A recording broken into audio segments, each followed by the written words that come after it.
Hello everyone, welcome to Sharmit. In this session, we are going to discuss about another very important example for ngModel directive, that is how to use ngModel directive with object. Yes, in projects there might be some scenarios where we are supposed to bind the data of object with ngModel directive. So in those situations, how we have to work with the fields, how to declare the object, how to bind the data, these all things we are going to discuss in this particular session. But before we proceed further with this session, I would like to recommend you to please go and check out the previously released sessions first, because they all are in proper sequence and sync. So if you follow them sequentially, then it would be much more easier for you to understand the ongoing topic, because for time being we are just mainly focusing on how to use ngModel directive with object. Okay, alright, so let's get started, and we are going to proceed in the very similar way. Firstly, I'll explain you how to import the required modules, because we all know that in case of object arrays we also use for loop, right? So for that, what module we need? ngModel directive. If in order to use ngModel directive, what all modules we need? So these all things we will be discussing first.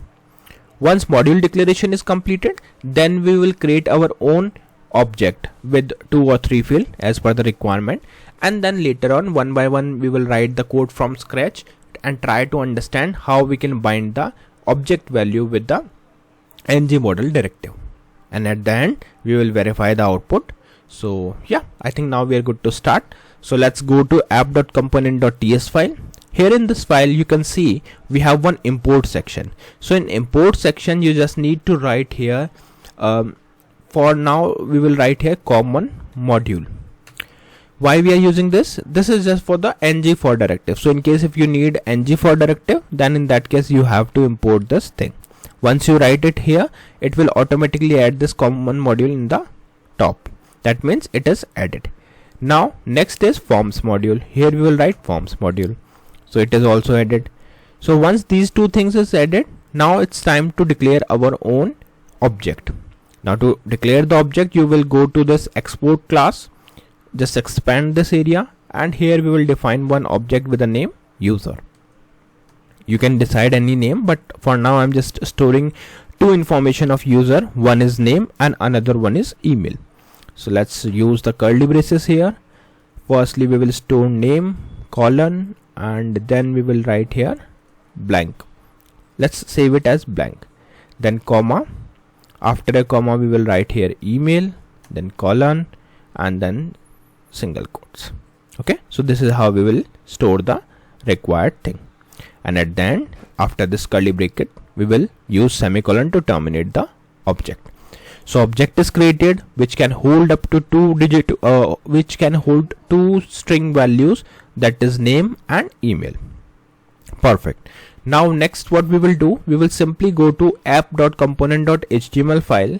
In this HTML file we will add one firstly you can see one heading is coming over here, which is Angular Directives demo by Sharmit.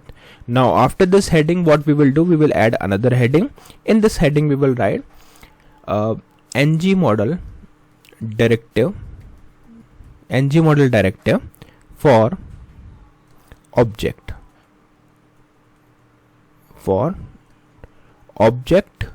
data binding. Let's write it in this way. Okay, ngModel directive for object data binding. Once this thing is added, now it's time to take the input values from user, and then we will display it. So for taking the values, we will firstly define one label here. In this label we will define name, because we want to accept the name, and then we will create our input field. So just create the input field. In this input field we will define the type as text. So here we will write type as text.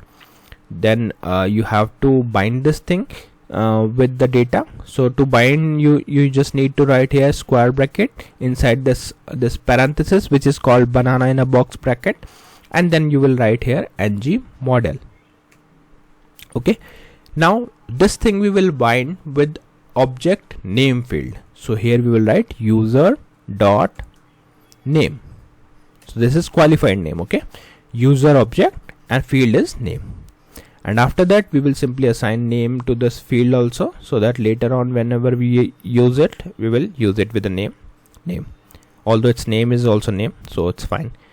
So this thing is added. Now next what we will do, we will simply add another here we will add one BR tag, and after BR tag we will put here label, another label, and this label is for email.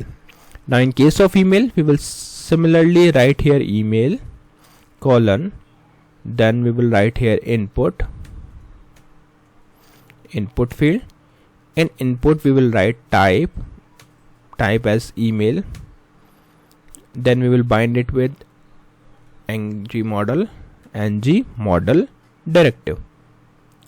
Okay, ngModel, and after this we will simply write here equal double quotes.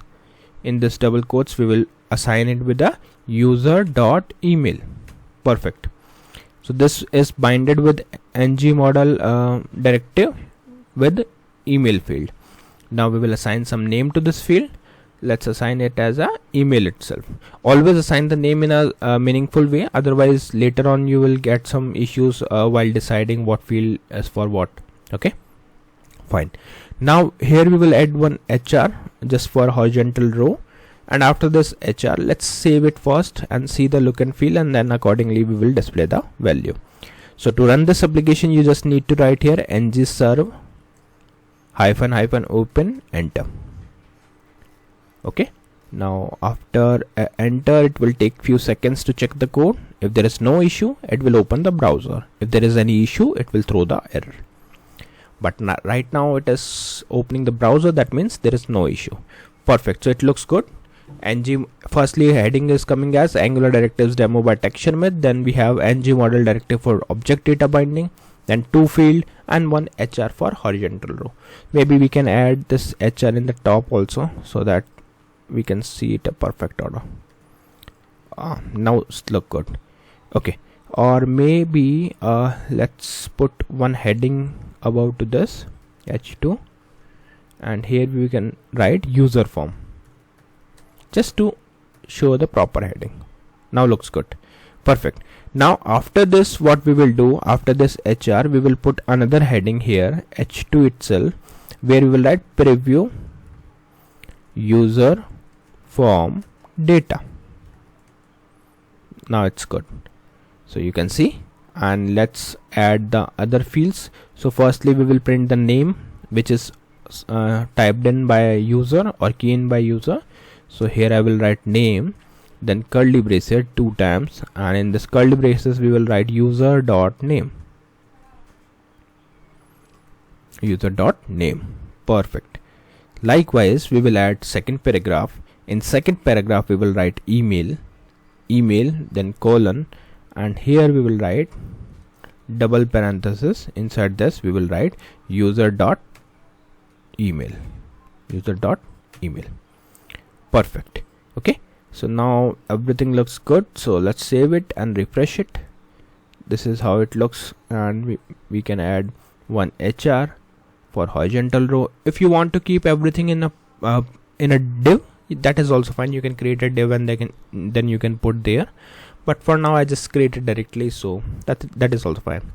Okay, now the good thing about this code is it is synced. That means if someone type in anything into this input field, it will be automatically assigned the same value to the object, because here we are printing the values from object, right?